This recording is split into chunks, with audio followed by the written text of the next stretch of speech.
Phía trước mặt anh chị và các bạn, đây là phường Tăng Nhân Phú B, và ở ngay chính giữa đây là tuyến đường Bưng Ông Thoàn. Cắt với tuyến đường Bưng Ông Thoàn là đường Dương Đình Hội, hay nó nối dài còn có tên khác là đường Đình Phong Phú anh chị ạ. Ngay chỗ ngã ba giữa đường Bưng Ông Thoàn, Dương Đình Hội và Đình Phong Phú là chợ Tăng Nhân Phú B. Còn một bên đây là khu công nghệ cao quận 9. Còn đây là nhà máy dệt Phong Phú anh chị. Thì hôm nay chúng ta sẽ đi tham quan cái đoạn từ chỗ khu công nghệ cao đây này anh chị. Từ đây chúng ta sẽ đi qua cái cầu Vàm Xuồng ở đây, đi dọc cái đường Bưng Ông Thoàn khúc bên phường Tăng Nhân Phú B này, đi dọc theo hướng này và sẽ kết thúc tại ngay cái ngã ba, ngay chỗ chợ Tăng Nhân Phú B đây anh chị ạ. Chúng ta sẽ đi xem là cái đường Bưng Ông Thoàn này thì nó đang được sửa chữa tới đâu rồi anh chị nhé. Hiện nay chúng ta đang có mặt tại cầu Vàm Xuồng trên đường Bưng Ông Thoàn thuộc phường Tăng Nhân Phú B của quận 9 anh chị. Nếu mà chúng ta đi qua cái cầu Vàm Xuồng này thì sẽ ra ngay khu công nghệ cao quận 9 luôn anh chị ạ. Nó ở ngay sát đây luôn. Phía trước mặt chúng ta đây là con đường Bưng Ông Thoàn. Nếu mà chúng ta đi theo cái hướng này, đi về phía Dương Đình Hội và Đình Phong Phú của quận 9 anh chị ạ. Hiện nay như anh chị và các bạn thấy thì mặt đường đang được trải đá xanh. Nó đẹp hơn so với khoảng thời gian trước đây rồi anh chị ạ. Nó bằng phẳng hơn. Trước đây nó giống như là một cái đường đua địa hình anh chị ạ. Toàn ổ trâu, ổ gà. Ok, bây giờ chúng ta sẽ đi theo cái hướng này của đường Bưng Ông Thoàn, đi về hướng phường Tăng Nhân Phú B để xem là cái đường Bưng Ông Thoàn này nó đang được làm tới đâu rồi anh chị nhé.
trước mặt anh chị và các bạn, đây là ngã ba giao giữa đường Bưng Ôn Thoàn, đường Dương Đình Hội và đường Đình Phong Phú.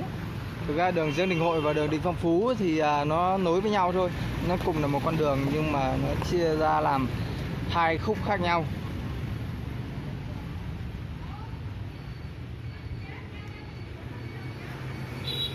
Khúc này thì buôn bán kinh doanh khá là sầm uất anh chị. Quán hớt tóc, thuốc tây, giặt sấy, nhà nghỉ, khách sạn. Và khi mấy con đường Bưng Ôn Thoàn này thi công xong ấy, thì những cái hoạt động kinh doanh ở đây chắc chắn nó sẽ còn sôi động hơn rất là nhiều.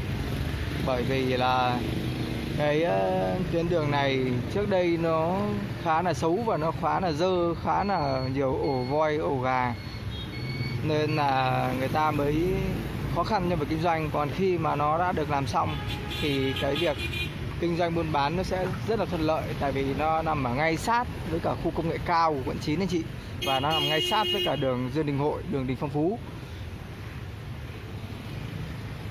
Ok, chuyến tham quan tuyến đường Bưng Ôn Thoàn, khúc từ cầu Vàm Xuồng, khu công nghệ cao quận 9 mà cho tới đường Dương Đình Hội, đường Đình Phong Phú của chúng ta ngày hôm nay thì sẽ kết thúc tại đây nha anh chị.